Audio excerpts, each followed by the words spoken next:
गालिब कितने बड़े शायर थे, आप उनके इस शेर के अंदर छुपे हुए विजडम को समझकर अंदाजा लगा सकते हैं।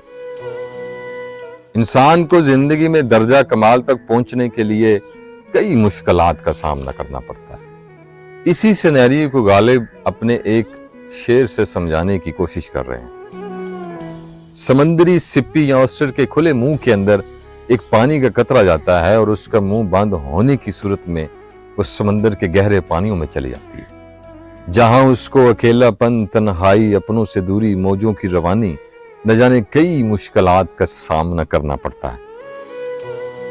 और जब वो यही मुश्किल टाइम काट करके समंदर की ऊपर वाली सतह पे आती है तो उसके मुंह के अंदर एक नायाब मोती होता है। दाम हर मौज में है, हल्काए सद काम में नहक, देखें क्या गुजरे है कतरे पे गौहर होने तक।